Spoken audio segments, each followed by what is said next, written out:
कुछ साथी ने वन अधिकार मान्यता कानून, वन कानून और भारतीय वन अधिनियम के बारे में कुछ कहा है, तो मैं उसी को आगे बढ़ाते हुए अपनी बात को रखने की कोशिश करूंगा।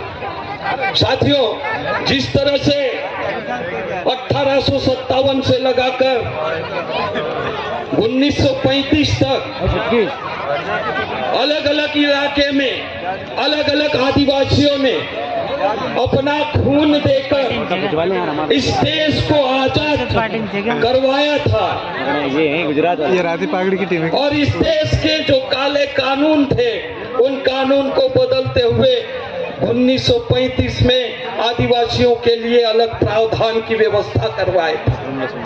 तो वो 1935 के बाद में 1947 में आजादी मिली और 1950 में देश का संविधान बना। उस संविधान में आदिवासियों के लिए जो अधिकार थे, उसी में वनों के बारे में अगर हम देखेंगे, जंगल में रहने वाले लोगों के बारे में देखेंगे, तो भारत सरकार का 1927 वाला वन अधिनियम के तहत हमको पेट भरने के लिए रोटी खाने की आजादी नहीं थी। जंगल में से पाला लाओ, लकड़ी लाओ, या तो फिर बाद में जड़ी बूटी लाओ, फल फ्रूट लाओ, वो आजादी नहीं थी।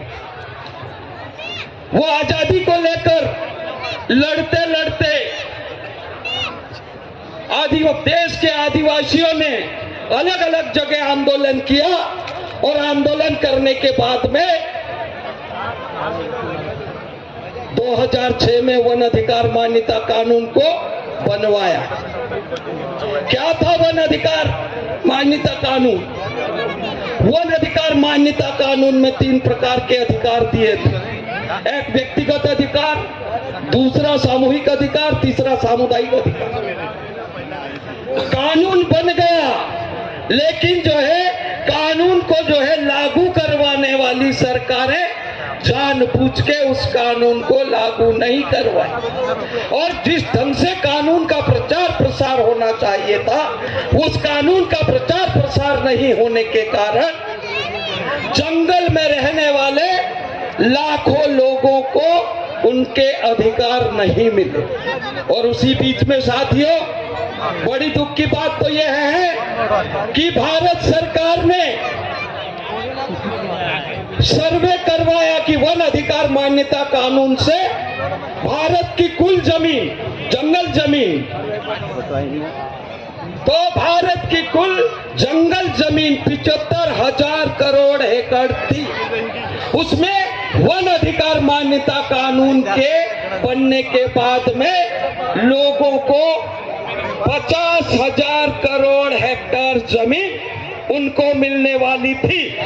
इसीलिए भारत सरकार ने एक रिटायर कंजर्वेटर को पर्यावरण बताकर सुप्रीम कोर्ट में केस लगवा दिया, और सुप्रीम कोर्ट में केस लगाने के बाद में वो उसका फैसला सन 2000 में आया, और 2000 में जो है उस फैसले के तहत 13 लाख परिवारों को जंगल जमीन से बेदखल करने का आर्डर सुप्रीम कोर्ट ने दिया। उस सुप्रीम कोर्ट के आदेश के विरुद्ध में भारत के अलग अलग इलाके में रहने वाले आदिवासियों ने सुप्रीम कोर्ट के आदेश के विरुद्ध में आंदोलन किया, और उस आंदोलन से सुप्रीम कोर्ट ने वो अपना फैसला रोक लिया। अभी वो फैसला जो है लागू नहीं। उसी के चलते साथियों, अभी जो है भारत सरकार जिस प्रकार से जंगल से आदिवासियों को हटाने के लिए, जंगल से आदिवासियों को हटाना मतलब उस जंगल को खाली करवाकर विश्व बैंक, एशियाई विकास बैंक और बाकी जो है पूंजीपति लोगों को वो जंगल बेचना चाहती है। इसलिए जंगल में रहने वाले आदिवासियों को निकालने के लिए भारत सरकार ने एक वन अधिनियम बनाया। वो वन अधिनियम जिस प्रकार से साथियों कोई भी कानून बनता है तो पहले लोकसभा में बिल रखा जाता है, उस बिल के ऊपर बहस होता है। उसके बाद में वो उस बिल पे उसका प्रस्ताव पास होने के बाद में वो प्रस्ताव को जो है राज्यसभा में रखा जाता है, और राज्यसभा में जब उस प्रस्ताव को सर्वसम्मति से पारित किया जाता है तो राष्ट्रपति उसके ऊपर हस्ताक्षर करते हैं, तो वो कानून का रूप ले लेता है। लेकिन बड़े दुख के साथ कहना चाहता हूं साथियों कि भारत सरकार के बड़े नेता के घर में ये कानून बना। ये कानून इसलिए बना कि ये जो वन अधिकार मान्यता कानून के तहत जो 50,000 करोड़ हेक्टेयर जमीन आदिवासियों को मिलने वाली थी, वो आदिवासियों को नहीं मिले, इसलिए ये कानून ला रहे हैं। और ये कानून में क्या कहा है? ये कानून में ये कहा है कि जिस प्रकार से आदिवासियों के ऊपर पहले कोई गुनाह करता है तो जो है उसको जो है 100-200 रुपए का दंड दिया जाता है, लेकिन इस कानून में कम से कम 50 लाख और कम से कम 25 लाख और अधिक से अधिक 50 लाख तक का जुर्माना होगा।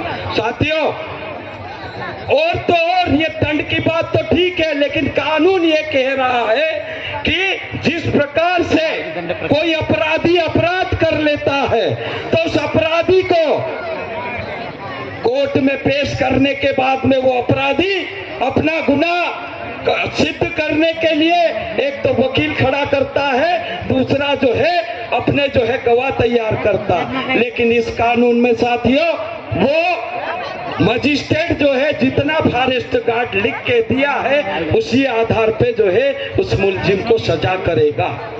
आखिरी बात साथियों कि जिस प्रकार से कोई सामाजिक कार्यकर्ता उस इलाके में काम करता है तो वो सामाजिक कार्यकर्ता को जेल में डालने के लिए फॉरेस्ट विभाग के जरिए से सरकार ये करेगी कि कोई भी आदमी जंगल में धारदार हथियार लेके घूमता पाया गया तो उसको पकड़ना और उसको गोली मारने का अधिकार उस फॉरेस्ट विभाग को दिया गया है। तो साथियों, सामाजिक कार्यकर्ता को जेल में डालने के लिए आसान तरीका है इस कानून में कि कोई भी धारदार हथियार लेकर जंगल में घूमे या नहीं घूमे। हमारे साथी गेंद्राम भाई बैठे हैं, जब वन अधिकार मान्यता कानून पास हुआ तो उसका प्रचार कर रहे थे, उनको पकड़ के खंडवा जेल में ठूस दिया और मजिस्ट्रेट के सामने हाथी के दांत और शेर की खाल पिता थी कि ये जो है वन्य प्राणियों की जो है व्यापार करता है। तो ऐसे जो है सरकार आदिवासियों को खत्म करने के लिए तरह तरह के कानून बना रही है, तो उसके विरुद्ध में जो है साथियों लड़ना पड़ेगा। लड़ेंगे तो बचेंगे, नहीं लड़ेंगे तो धीरे धीरे आपकी नौकरी गई, आपका जो है टगारी खेती का काम गया, आपका खेती में जो है हल बखर खत्म हो गए, सारे ट्रैक्टर आ गए, उसके बाद में जेसीबी आ गया, अभी जो है आने वाला है रोबोट, नौकरी खत्म हो जाएगी, रोजगार खत्म हो जाएगा, जंगल खत्म हो जाएगा, कहाँ जाएगी आने वाली पीढ़ी, इसके लिए चिंता करने की जरूरत है साथियों। तो आप सबसे निवेदन है कि आप सब मिलकर चिंता करें और अपने हक अधिकार के लिए लड़ें। इन्हीं दो शब्दों के साथ में मैं अपनी बात को खत्म करता। खूब खूब धन्यवाद। जय जहान। जीवन